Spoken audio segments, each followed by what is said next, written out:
Yo, what is going on, everybody? It's Brave Cat here once again with another Frontier Signals update. So I've got a couple of things to mention at the end of the video, but as usual, we're just going to start things off with the space weather side, where we do once again see another glitch in the data over here, and this isn't really seen anywhere else. Here we look at the chart, and everything's pretty much in the clear. It's all visible. So I'm not exactly sure what is going on here, and if we're just going to keep seeing this every single day now. But it's been a pretty quiet day regardless of that when it comes to solar activity. So nothing too much to report there. However, it seemed like yesterday when I said that I didn't think it was the heliocentric current sheet causing any of the problems with the minor and very brief solar storm that we had. But it turns out, from what I was watching from Ben's morning video, that actually was the case. So when we see the phi angle and the BZ favoring the south side, and what I was looking at on the magnometer, looks like that actually was due to the current sheet itself. So I'm going to be paying more close attention to that, especially when I'm looking at the Enlil spiral. A little bit hard to see exactly what we're looking at there. But again, things seem to be pretty quiet.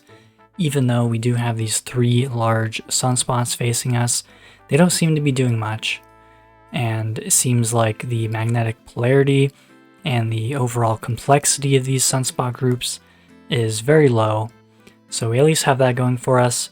And looking at the far side sunspot imagery, again, we do see the white and the gray region on the far side becoming a little bit more developed here. So looking at the top image, it actually looks like this gray blob here, which is reflected right here with these two darker sunspots here.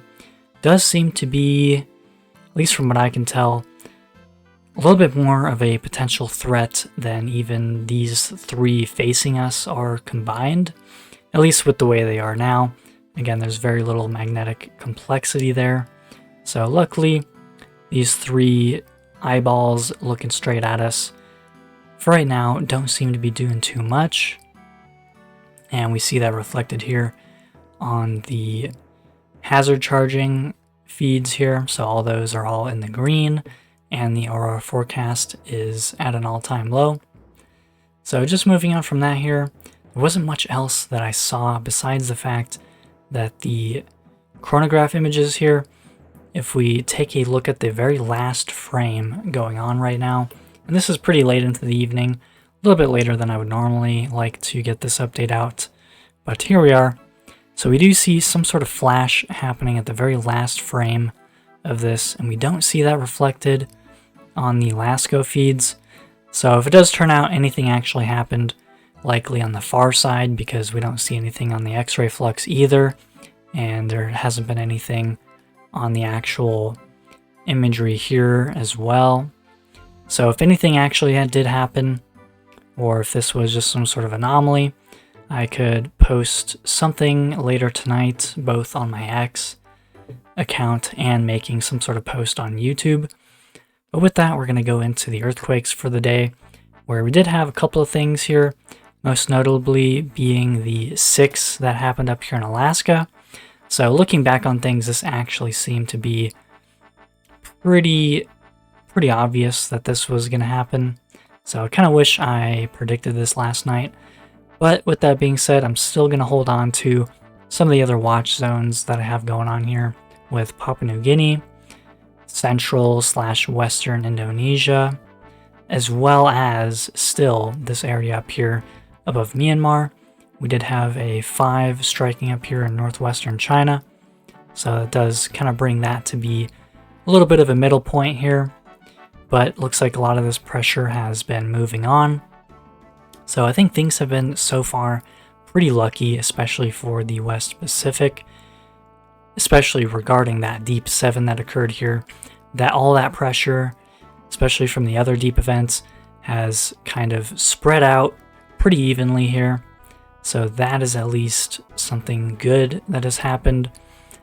But we do have Japan once again in the quiet zone between all these events, so we should be on the lookout for that.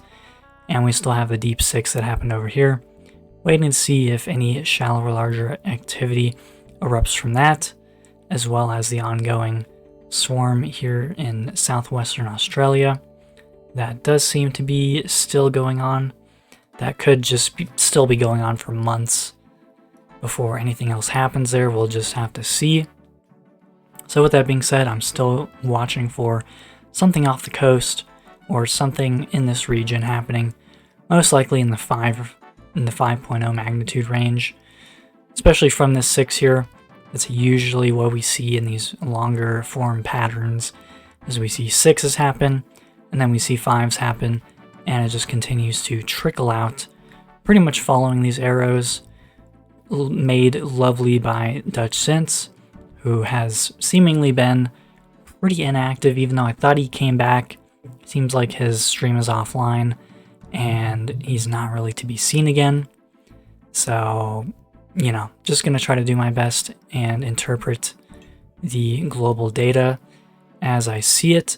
Over here in Europe, we did have another 4, mid-range 4, striking Italy.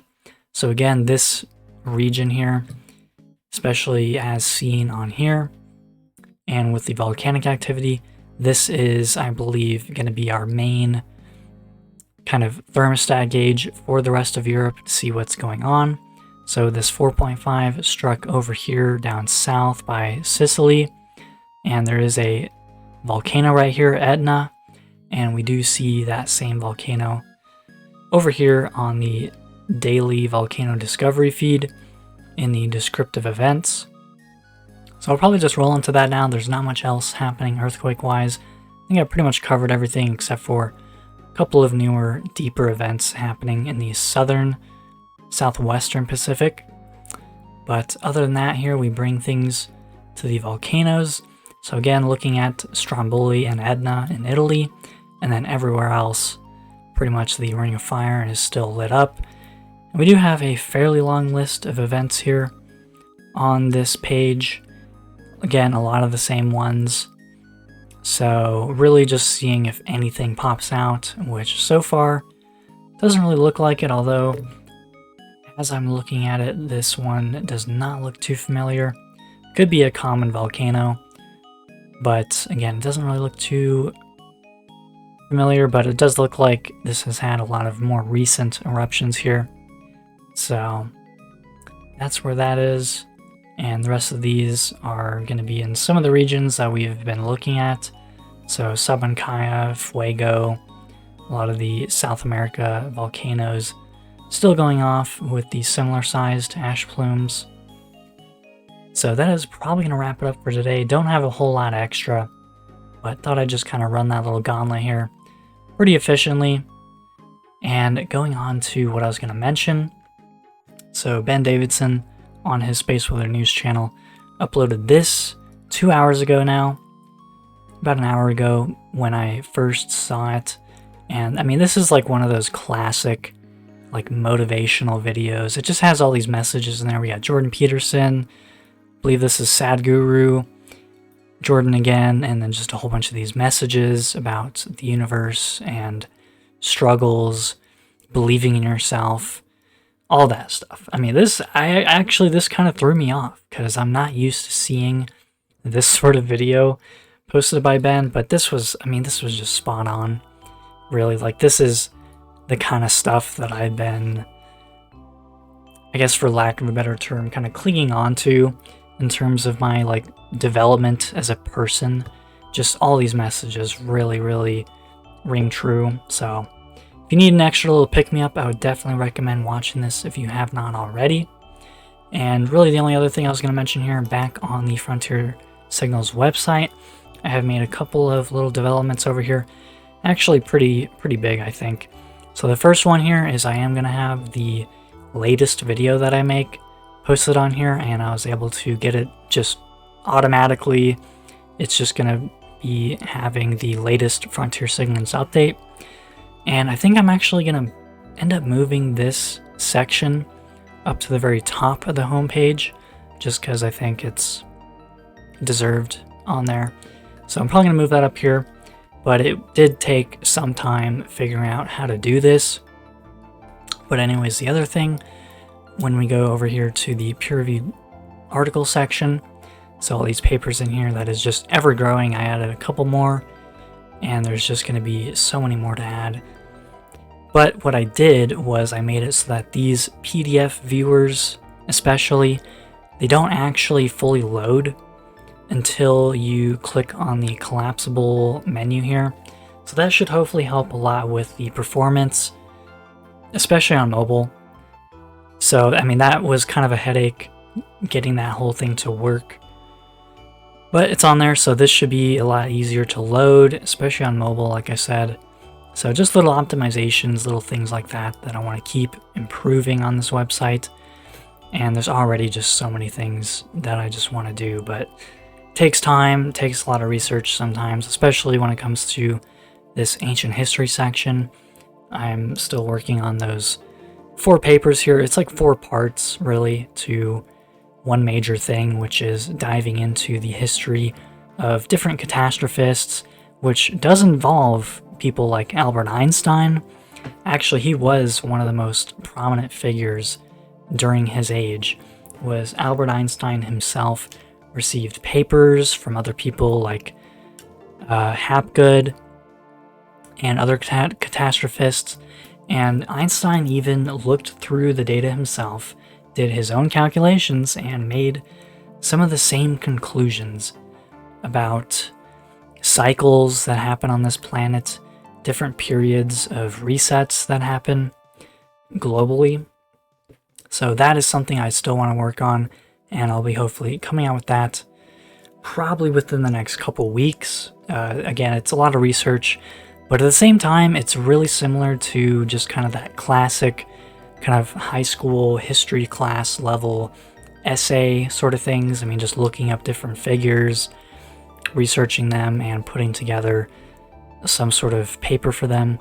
So it's nothing too crazy, but I do think the specific nature of it and exactly the angle that I'm going to be coming at here with these papers is pretty much on par with everything going on here, and I hope to make it a nice addition to the website. So with that, that'll pretty much wrap things up for tonight's pretty late evening update. It's only 9:30, but again, I try to make these come out roughly, 6, 7 o'clock p.m. Mountain Time. So not too late, but, you get the gist. So anyways, hope you all enjoyed this one. Please like and subscribe for more. Share this video and comment down below to help things out. And I'll see you all in the next.